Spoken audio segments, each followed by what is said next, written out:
평산마을이 참 고즈넉한 동네였다고 하더라고요. 네. 평화롭고. 근데 지금 마을 도로가 좁아서 승용차가 겨우 이제 승용차 두 대가 겨우 비켜나갈 정도의 그런 좁은 도로인데 도로 한쪽을 시위대가 차지하고 있었습니다. 한 시위자는 모형 수갑들을 펼쳐놓고 문 전 대통령을 구속해야 한다고 주장하고 있었습니다. 확성기 사용은 금지됐지만 차량 스피커에서는 군가가 흘러나오고 있었고요.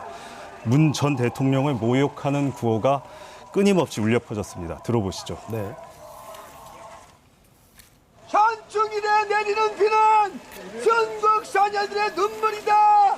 네가 현충일을 하냐? 네가 6.25를 하나? 이 간첩이야. 간첩 문재인을 체포하라. 네, 또 현충일이니까 또 이런 주장을 하는 거네요. 그러니까 최근에 이 문 전 대통령 측이 직접 고소를 하기도 했잖아요. 예. 그러니까 김 의원이 갔던 날 그 이전 상황이었을 텐데 어느 정도였길래 고소까지 하게 됐을까요? 그러니까 문 전 대통령 측이 지난주에 대리인을 통해 가지고 그 비난이나 욕설 수위가 너무 심한 네. 극우 유튜버들을 이제 고소 고발했습니다. 네. 근데 그 비난 수위가 너무 높아가지고 방송에 좀 그냥 내보내기가 어려울 정도인데 네. 저희가 욕설을 그 묵음 처리해가지고 네. 한번 들려드리겠습니다. 들어보겠습니다. 들어보시죠. 너한테 돈 받아, 너한테 권력, 지금 너 지키러 내려온 하나도 없지. 이 간첩이야. 그러니까 욕이 거의 반이래가지고 네. 저렇게 묵음 처리를 하면 잘 무슨 말인지 모를 정도였는데요. 이 유튜버는 이제 지난주에 고소를 당한 후에 평산마을에서 철수했다고 지금 전해집니다. 근데 지난주까지 이제 확성기를 동원해가지고 마을에서 매일 하루 종일 네. 저렇게 욕설을 해대니까 주민분들이 얼마나 피곤했겠습니까? 네, 근데 일단 지금 보신 것처럼 이렇게 편집해서 보내드릴 수밖에 없는 점 이제 시청자 여러분들의 이제 양해를 좀 부탁을 드리겠습니다. 거의 한 달 가까이 이런 상황이었잖아요. 김 의원도 얘기했지만 누구보다 이제 주민들 피해가 크잖아요. 만나보셨죠, 직접? 예, 그 평산마을 주민분 대부분이 60대 이상 노인분들입니다. 네. 근데 이들 상당수는 또 소음 때문에 거처를 옮기셨고 네. 또 일부는 아예 집안에서 나오지 않으려고 하시더라고요. 그 중에서 이제 두 분을 만나가지고 얘기를 들어봤습니다. 네. 그 주민 피해 호소 내용 한번 들어보시죠. 갑자기 할머니가 소리가 안 들린다. 뭐 어지럽다. 한증이 들린다. 그런 소리를 듣고 이거 분명히 문제가 있을 거다. 그래갖고 이제 병원에 가서 보니까 10분이 병원을 다녀야 된다는 진단이 나왔습니다. 그러니까 한청하고 뭐 병원 치료요만. 그래갖고 이제 우리가 하는 데모하시는 분들하고 항의를 하러 갔어요. 항의하러 온 거는 간제 데모고 항의를 하러 간 뭐 선생님이나 내 같은 경우는 빨갱이고. 그래갖고 보면 평산마을 빨갱이 소굴 그런 프랜카드를 들고. 자, 이제 들어보니까 이제 시끄럽고 그런지 육체적 피해뿐만 아니라 이제 정신적 피해도 아주 심각해 보이는데 그런데 이제 심지어 이런 그 평산마을 잠깐 언급도 됐지만 평산마을 주민들 전체를 아예 폄훼하고 모욕하는 주장도 적지 않다고요.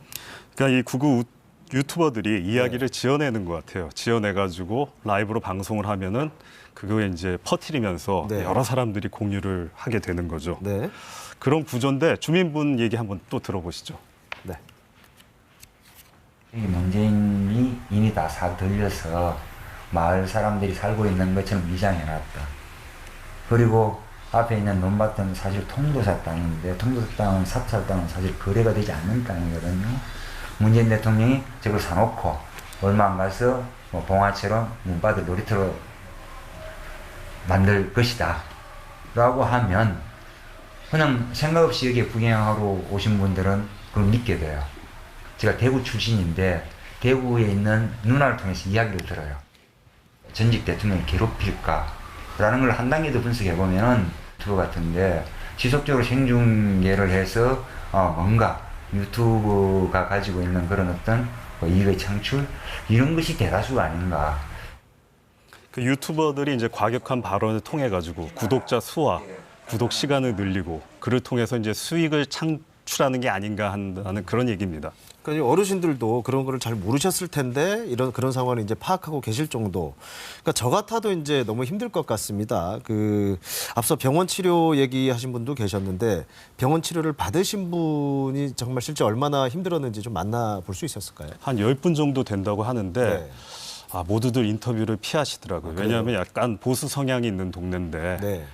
혹시 언론에 잘못 얘기를 하면은 자식들이 이제 해를 보지 않나 뭐 이런 걱정을 하시더라고요. 네. 얘기 한번 들어보시죠. 네.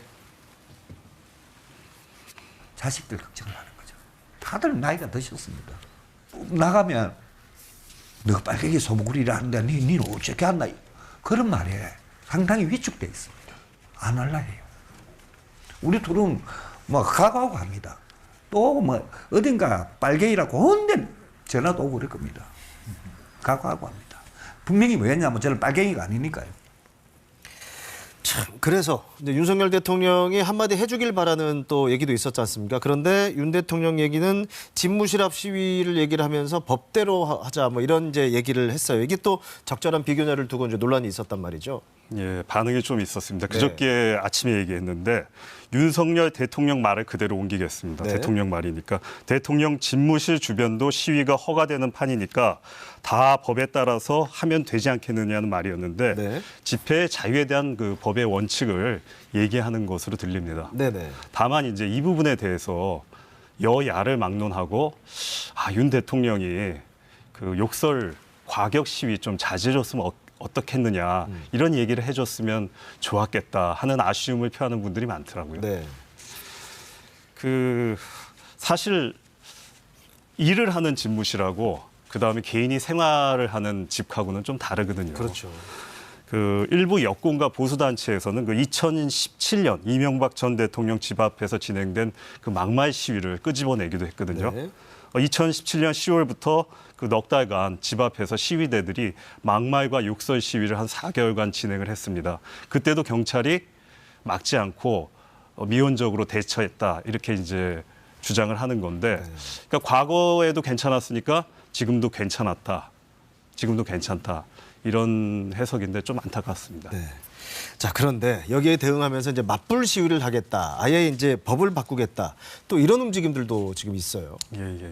그 진보 유튜브 단체인데 서울의 소리라는 유튜브 네.